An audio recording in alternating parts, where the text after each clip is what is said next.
in fact, this is a really important point that Aldous Huxley made in his classic dystopian novel, Brave New World. Huxley basically argued a similar point. He argued that Orwell was wrong and that, in fact, people would lose their freedom because they were so entertained by screens, by entertainment, by pop culture, that they would voluntarily give up a lot of their personal information.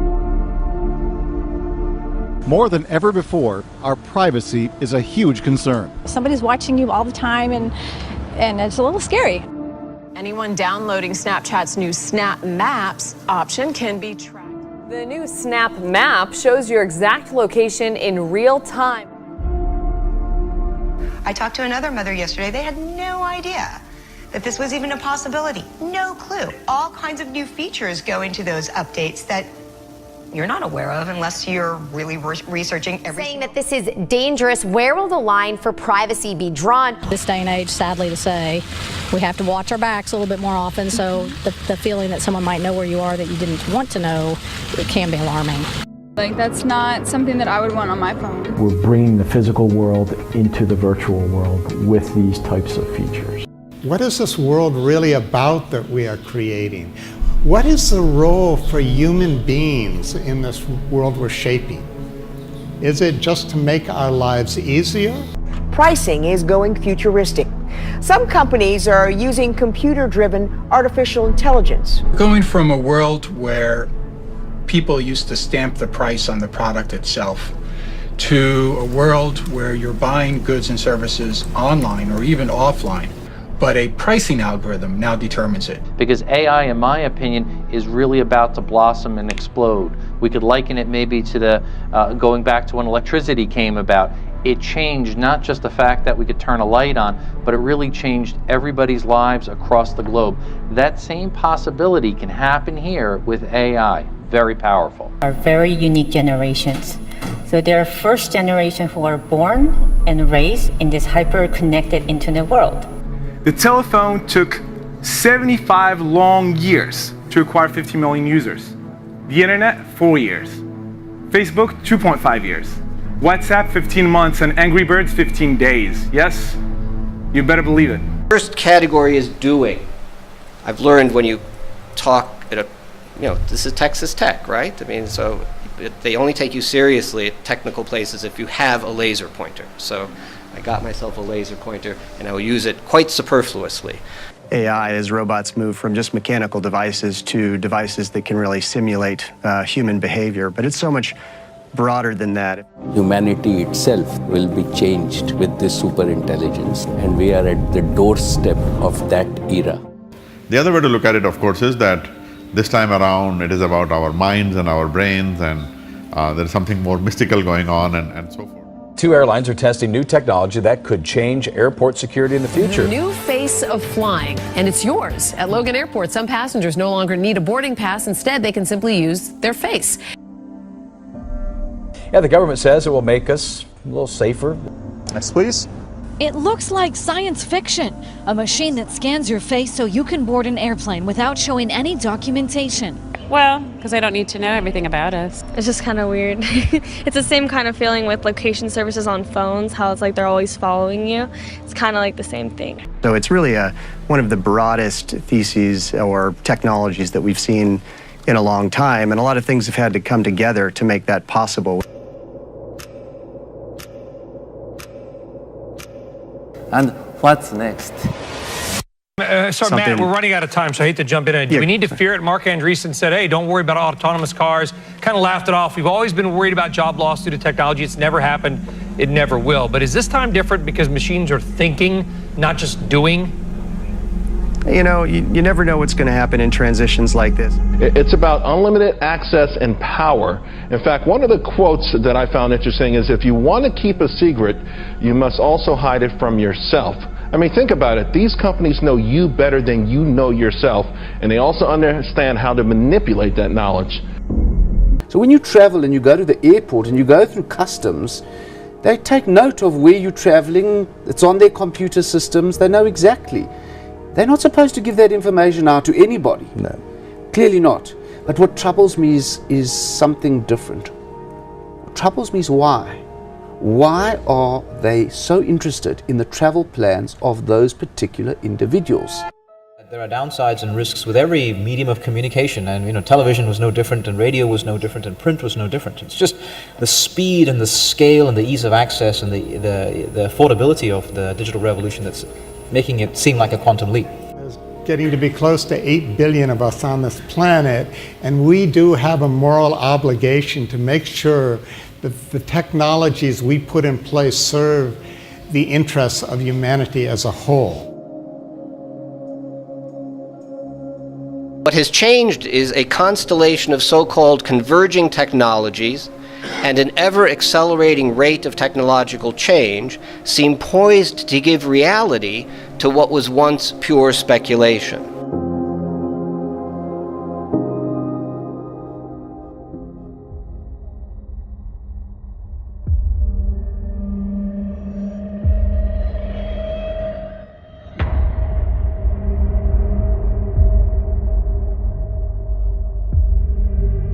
If people don't understand how to think about what constitutes a good human life, then what will be left to them is this, right? Which again is immensely seductive. Some airlines are quickly moving forward with a plan for facial recognition. Yeah, pretty fast. Some fear it's moving too fast. Implementation of the use of biometrics need to be scrutinized very closely. Now, this isn't about being a Luddite. This is about losing the kind of freedom that we obviously take for granted because, unlike the NSA and government agencies, that we're actually inviting these companies to spy on us.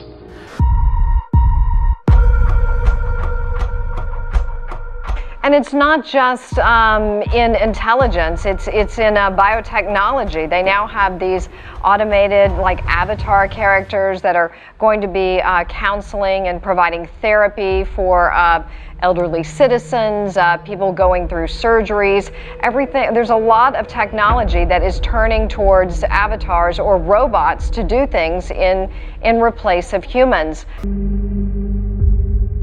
The world of cutting-edge technology is immensely appealing and seductive on the one hand.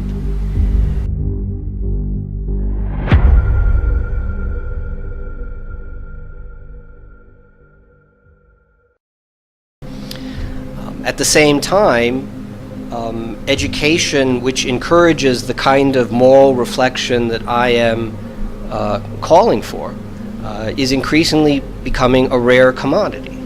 Education so far in the Arab world has been to stress creating clones of our students. Youth who are identical to each other, who say the same thing when they're asked a question, who answer the same way, who think exactly the same way. And this is part of our paternalistic culture, but part of the third and the second and the first industrial revolution. That the fourth revolution does not need that. It needs individuals. This is not what we are teaching. So I think that the problem is that these two trends together, it's a vector that points in a very dangerous direction. My own sense is that the AI technology is not falling from the skies. It is not being delivered in some holy water coming from some mountain. It is being built by us. It is being written by people like us, and therefore it is yet another one of our creations. And I think it is important to keep that in perspective. It is incredibly powerful. The speed is mind-boggling. What I'm particularly concerned about it is how little the world is prepared for the fourth industrial revolution. Technology disruption. The fourth industrial revolution. Boy, if only I had a penny every time I came across these buzz phrases. Whether you believe that this is a brand new, distinct industrial revolution, or you feel that it's a mere prolongation of the previous one, I think we can all agree here that this phenomenon is all about exponential speed. I think the entrepreneurship mindset through critical thinking is the way of education. It's not reading, it's not changing curriculum, it's to ask any question and get away with it. There is no red lines. There is nothing there. You can ask any question which comes to your mind, including is God there or not. Even that simple question, you have the right to ask it, whatever the answer is. So the people have to be allowed to get that through. Not so cynical answer to your question is that we are at this remarkable moment when some things that people might have dreamt about for a very long time now, we're actually beginning to piece together how it is that some of them might really be brought about by serious human efforts. In this regard, genetic engineering is just the thin edge of the wedge. Fast forward to 2017 and we have 20 human trials. I was interested to read in the Washington Post earlier this month that a Gallup survey of public opinion found that the number of Americans that found human cloning was on a par with polygamy, growing upwards and upwards, so from a small base, entering the public consciousness. What this kind of progress would really look like. But from the broader transhumanist perspective, it is certainly difficult to imagine that somehow in a world of perpetual change, there'll be a fixed moral core to preserve as the wildest of innovations are being developed.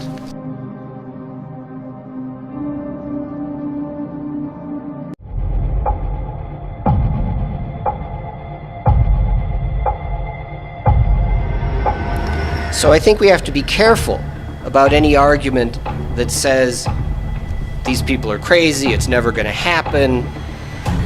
There have been lots of claims in the past. The technologies that we live with on a day-to-day basis aren't going to be possible. They seem to be possible. We should always be skeptical in order that we aren't taken in by hype and overstatement. Skepticism is likewise important to be able to distinguish between claims about what might happen and claims about what will happen. They now have these automated, like, avatar characters.